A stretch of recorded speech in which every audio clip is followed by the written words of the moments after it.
This is going to be a little lecture on meditation.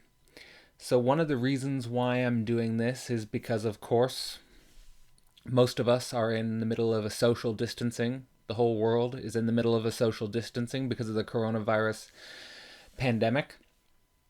And I think that meditation can be an interesting tool to experiment with now that we have more time because it allows us potentially to use this difficult time for conscious transformation and to get a new or a different relationship with ourself if we haven't already started the practice or if we're still exploring the practice in an early stage. So, before I get into the lecture itself, I would like to just quickly say that I'll be starting a meditation challenge, and there's a link in the description to the Facebook group where the meditation challenge will be taking place.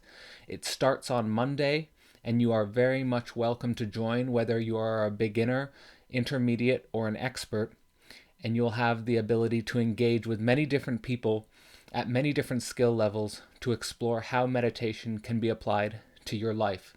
Now, let's get into this lecture.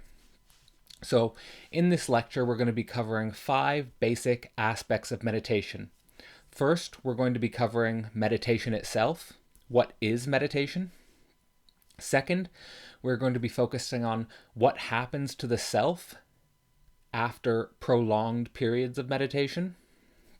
Third, we're going to be talking about what is commonly referred to in different spiritual communities as the no self self, the state of consciousness that exists beyond self consciousness or underneath self consciousness.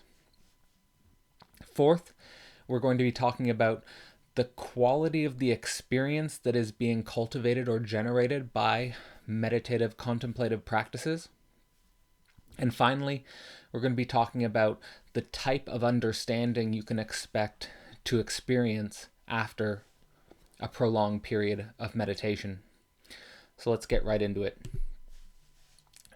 For myself, I have mostly been influenced by different esoteric, mystical, spiritual traditions like the New Thought movement, which you can look up, includes many American transcendental traditions. I've also been influenced by Zen Buddhism, Sufi mysticism, different mystical traditions somewhat related to Sufi tradition, like Gnostic Christianity, for example. Contemporary cognitive science and neuroscience are becoming more interested in meditation, studying the effects on the brains and how we can cultivate meditation as a modern spiritual practice for to benefit subjectivity.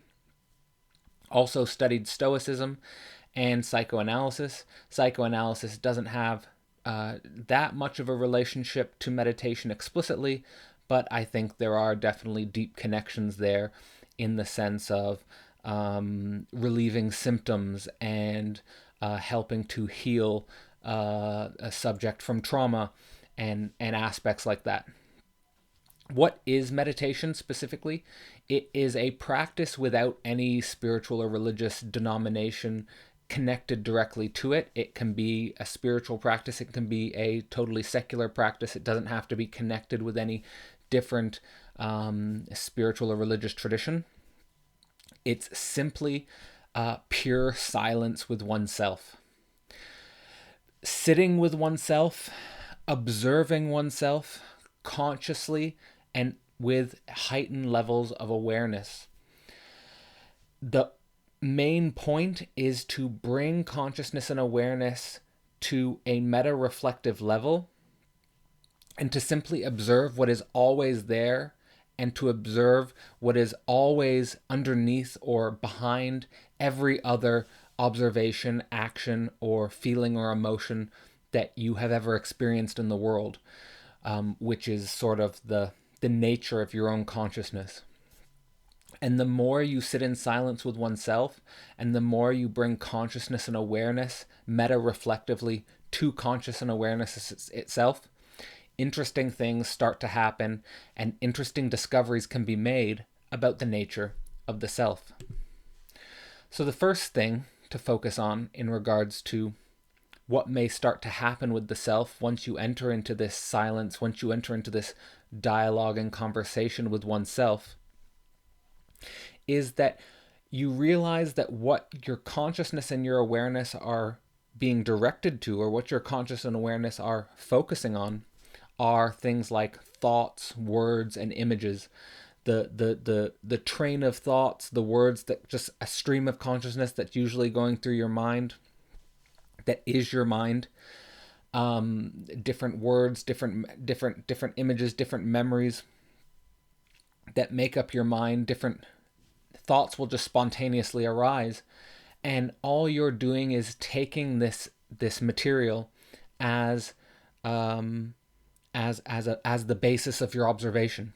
You're basically just self-observing, and you're self-observing, hopefully, if you can, in the beginning, with no judgment, with no a priori conception of good and bad, right and wrong. This is a good thought, this is a bad thought, I shouldn't be thinking this.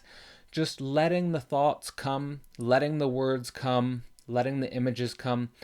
And basically what you're doing is seeing, what are the contents of my mind on it. This is the basic structure, the contents of the mind in your normal waking consciousness. But this content is just usually unconscious or unreflectively mediated. And what meditation's doing is just transforming that. It's making it reflectively mediated, which is an incredibly important aspect, because what you come to realize is that what your self is are all these ideal notions, all this collection of material. And from that, you get a distance or a difference between the thoughts, the words, the images that are normally coming to mind, and the observer of those thoughts, words, and images. And the observer of those thoughts, words, and images, you, or just consciousness, is different than that. There is a consciousness, in other words, that is different or other than your conscious thoughts, words, and images in your normal day-to-day life.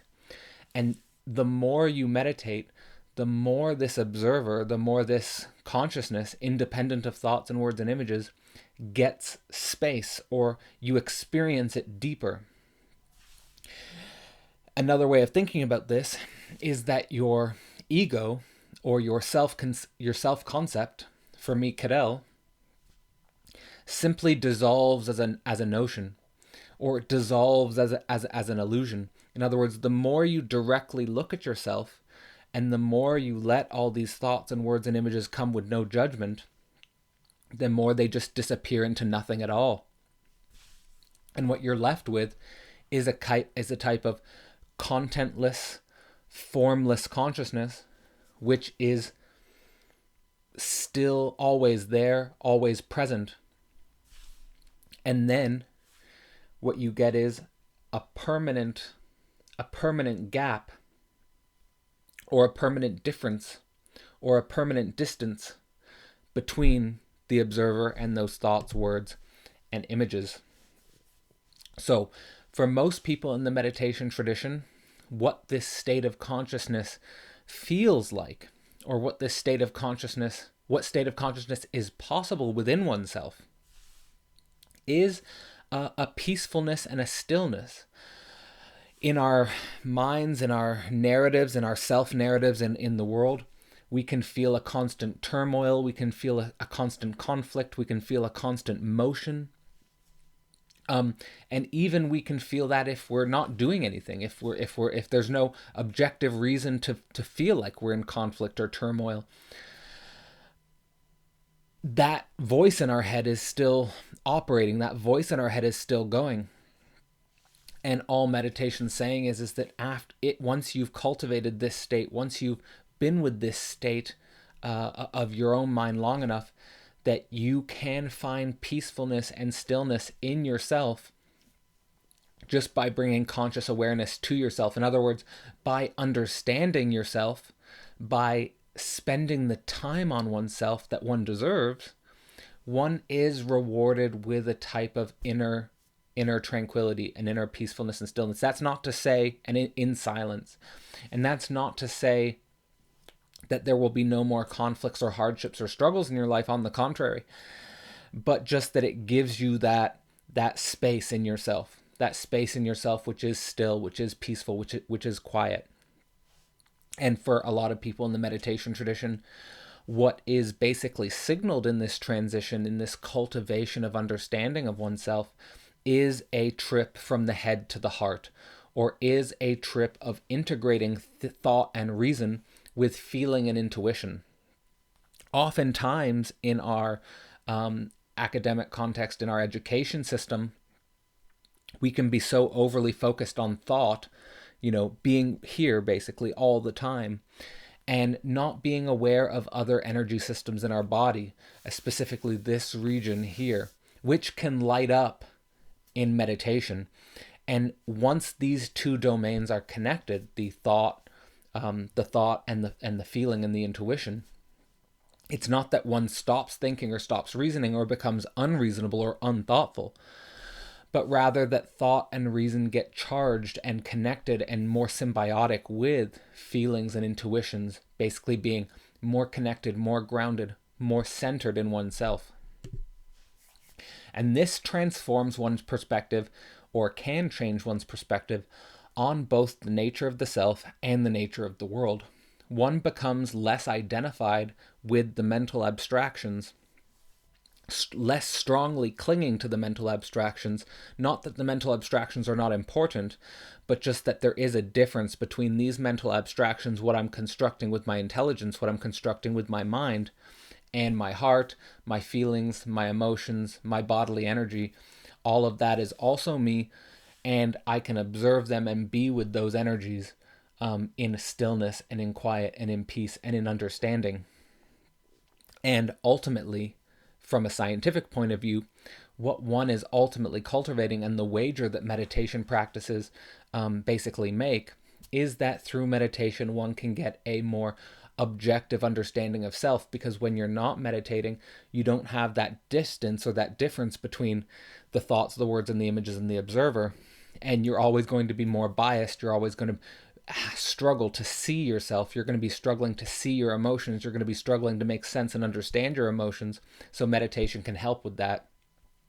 And ultimately, it's not about leaving the world for this still, peaceful observer point of consciousness, but rather it is to cultivate an objective understanding of oneself so that one can make better decisions, better choices, and make a better life for oneself in the world and with others. So with that said, meditation is about going inside.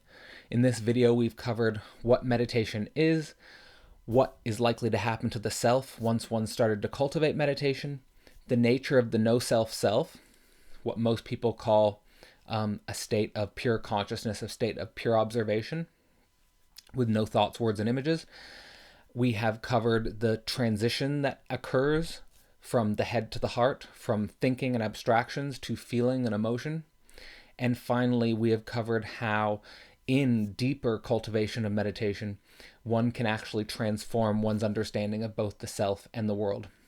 So before I end this video, I would also like to remind you I am starting a meditation challenge this Monday. There's a link in the description to the Facebook group if you're interested in joining. If you're interested in using this time now on social isolation and social distancing to go in, to develop a higher sense of consciousness, a different perspective on oneself, and learn from others who have been cultivating this practice for years. So thank you for your time, and I hopefully will see you in the meditation challenge.